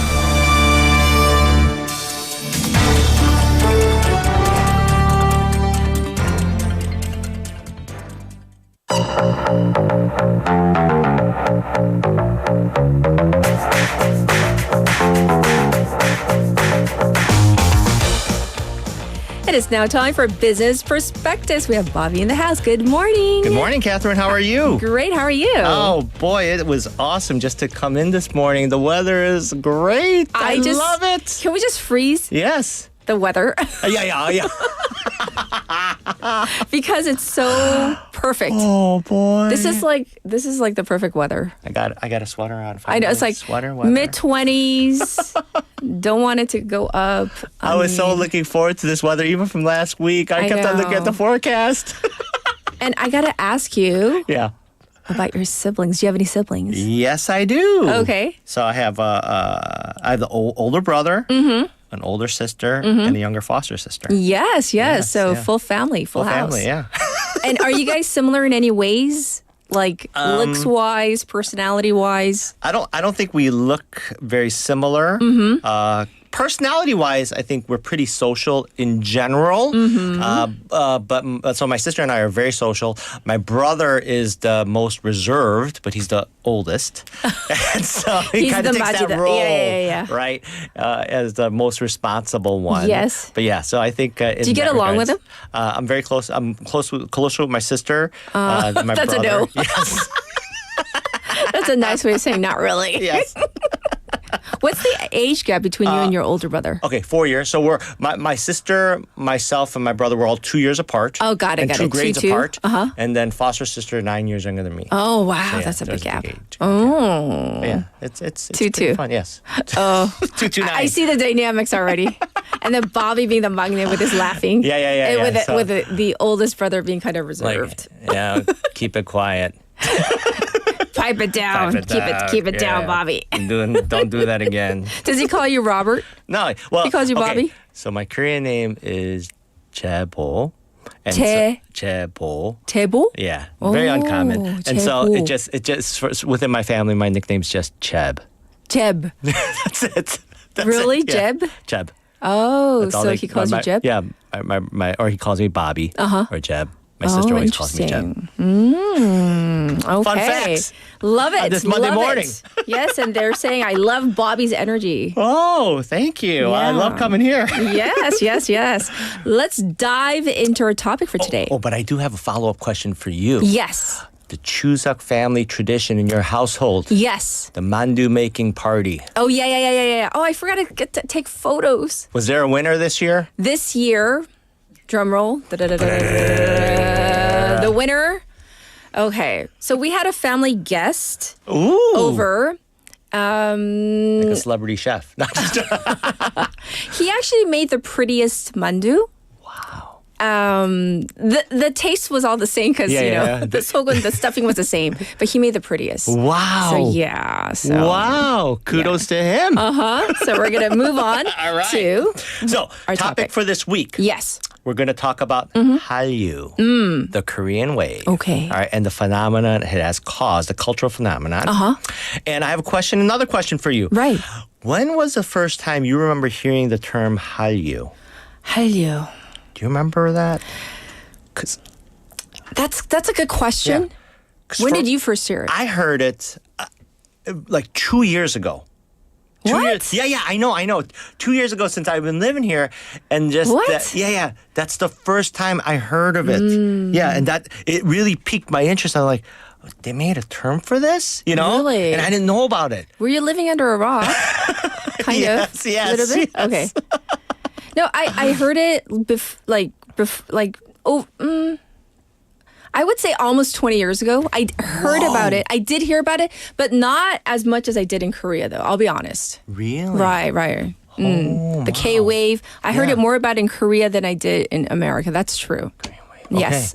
Okay. Well, how do you refer to the global popularity of South Koreans' cultural economy, exporting pop culture, right? Yes. Entertainment, music, TV, dramas, movies, online games, beauty products, food, cuisine, on and Everything. on. Yes. On and on. So now this Korean wave, Yes. this term originally used by the Chinese media in 1999. Really? Yeah. And at that time, it referred to the phenomenon of young people in China being very enthusiastic about Korean pop culture. Interesting. Such as dramas and pop songs. Now, during that time, there were other terms that were being thrown around before Hallyu stuck. Like? So, some of these Okay. terms. I wonder what the listeners would think about these. Okay. So, there was one called the Korean Tide. Korean Tide? Yes. Another one, Korean Heat. heat. It's getting hot. Korean wind. I don't like that one. Yeah. And Han fever. Han fever? Yeah. I don't like any of those. Of all of them, I thought Han fever could maybe be one that could have stuck. But Because it sounds obviously like a Han- disease. I don't like Han fever. You know what? As I was reading about it, they said, yeah, because of avian bird flu, they Yeah, dropped it that sounds one like real quick. okay. That sounds like a disease. And then hot Korean Tide to me. Yeah. Because when I think of Tide, I think of the detergent. Yes, Right, I was thinking okay. the same thing. Okay. Now, here's another fun fact. Both Hallyu and Korean Wave, Yes. they were added to the Oxford English Dictionary in 2021. That's pretty interesting, right? And I think that's kind of when I started hearing about it. But now, South Korea is one of the only countries in the world, if not the only, Yes. that has a dedicated goal to become the world's leading exporter of popular culture. Right? And it's really been instrumental for the country to develop its what they quote unquote call soft power. So it refers to intangible power created for the country through its image Yes. rather than through hard force such as political power or economic power. Right. But Okay. I mean, it's the soft power, though. It's important nowadays. Yeah. Yes. You know, the image of the Yes. overall culture, right? Now, it's interesting, like academics in this field of study, they try to categorize Hallyu by generations. Okay. And so when we think about like Gen 1.0, that was all around K-dramas. That's true. So it's really cool how they systematically put this together. Gen 2.0, it was Is about what? K-pop music. Oh, okay. 3.0, it's more about overall K-culture. Now 4.0, we haven't gotten there yet, but it's about K-style. Let's get into the logistics because 1.0, that's like even for us living like in the States. Yes. I remember back in the day going to the video store. Did your family do that? No, we didn't. No, But we my did. relatives, yes. Oh, my dad and my mom and dad would go to the local K-Town. We would drive like about an hour and they would go to the mom and pop video store Yeah. and rent the videos. Yes, my aunt. K-dramas. Yeah, video kage. I remember that. I remember my aunt. She had a smoke Yes. store. She finished working, and she would pop in these VHS tapes and stay up till like 1 or 2 in the morning watching all these episodes. I'm Right, like, right, holy cow! She woke up so tired the next morning, but she did that the next day over and over again. Like, and there were like certain days that you would go in. I remember like my mom, she would make it a point to go on a certain day because that's when like the New new releases. new releases would come. Because that was like their way of staying connected to their Koreanness. Yes, Right? yes. And It the was culture, tough, yeah. right. It was tough, yeah. A good outlet. Yes. So now when we talk about Gen 1.0, the first Yes. generation, late 90s to early 2000s. And when we look at the geography or the spread, right, it was really confined to Asia, Yes. specifically China, Taiwan, as well as Japan. And it really was around the popularity of the K-dramas and film. And it was really defined as more product-oriented. Now, how it came to be. Big impact with TV. So now here in South Korea, cable television services really Yes. began in March of 1995. And with more Korean programs then at that point, Korean programs started to be more exported broadly abroad, right? Yes. Now, initially exported to China, and it was helped because the two countries formally established diplomatic relations back in 1992. Oh, So- it was only back in 1992. Yeah. So think about this great timing for that to happen. Yes. And with cable television, right? And a blessing in disguise really was the 1997 Asia financial crisis, IMF, right? That was a tough time though. Very tough time. Right. But what that happened was a lot of broadcasters throughout East Asia wanted Yes. to seek out cheaper programming as an alternative to the more expensive yet popular broadcasts that were from Japan. Oh. Right? And let's just put this in perspective. In 2000, the cost, Yes. K-dramas were only about 25% of the price of Japanese television programs. Really? Yep. And only 1/10 of the price of Hong Kong television programs. So that That's- financial crisis that had people sucking in the Ultimately- programming from Korean dramas. I didn't know. Very That's really interesting. Yeah, Right? yeah. So now during that period from a period between 1997 to 2007, 10 years, television exports out of South Korea increased from $8.3 million to $151 million. Wow. Almost 20x, almost, right? And mostly to Asian markets. Yes.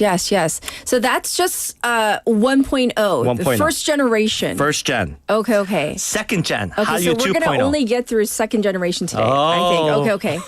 I think, yes. Okay, here we go. Now, beginning in 2008, okay? Yes. Really primarily driven by the popularity of K-pop. And also what helped was the explosion of social media. Helped really spread K-pop or Korean pop culture globally, right? When we talk about geographic expansion. Right. So the mid-2000s, the expansion was of the Korean wave outside of East Asia to other parts of Asia. Then starting in the mid-2010s, that was when Hallyu expanded outside of Asia into Europe, the Americas, and even Africa. And we can't deny the power of Gangnam Style. No, but I mean, that's really... how it expanded. Yeah, so that was defined in this Hallyu Gen 2.0 was the meteoric rise of the music video for Psy's Gangnam Style. Right. And I remember I didn't even know about it, but one of my Caucasian friends like, yo, man. Yes. Have you seen this? Right, I'm right. like, no, but it was a real catchy tune. I remember I'm like, get out of here. What is this?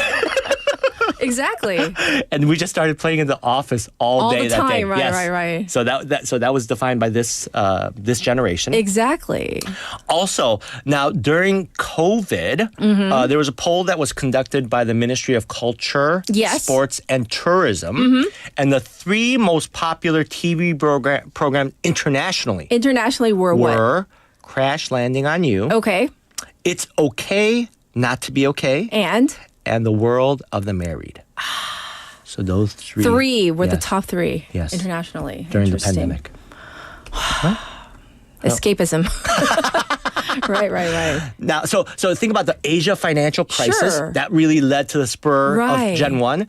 Even the pandemic, really a blessing in disguise for this industry. I know, because when you think about it, like COVID was so terrible. We had people dying, people were sick. They had to stay home, had to find something to do, right? But that's silver lining. Yes, that's right. Another fun fact here.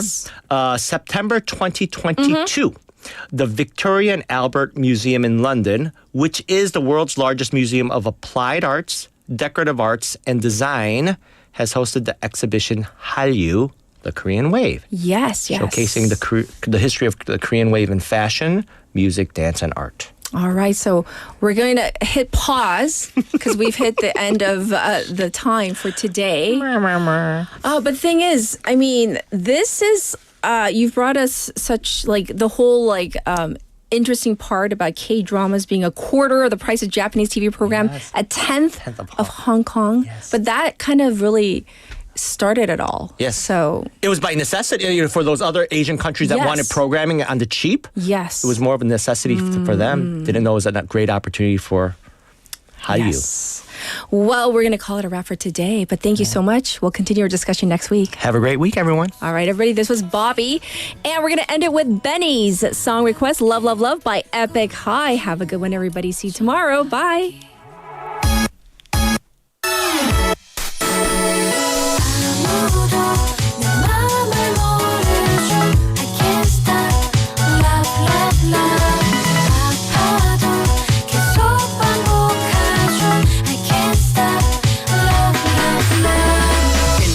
사랑해본 적 영화처럼 첫눈에 반해본 적 전화기를 붙들고 밤새 본 적 세상에 자랑해본 적 쏟아지는 비 속에서 기다려본 적 그를 향해 미친 듯이 달려본 적 몰래 지켜본 적 미쳐본 적 다 보면서도 못 본 척 있겠죠 사랑해본 적 기념일 때문에 가난해본 적 잘하고도 미안해 말해본 적 연애 편지로 날 세본 적 가족과의 약속을 밀어본 적 아프지 말라 신께 빌어본 적 증걸 피해본 적 잃어본 적 가는 뒷모습 지켜본 적 미친 듯 사랑했는데 왜 정말 난 잘해줬는데 왜 모든 걸 다 줬었는데 You got me going crazy 죽도록 사랑했는데 왜 내 몸과 맘을 다 줬는데 모든 걸 잃어버렸는데 어떡해 아무도 내 맘을 모르지 Nobody knows I can't stop Love, love, love 아파도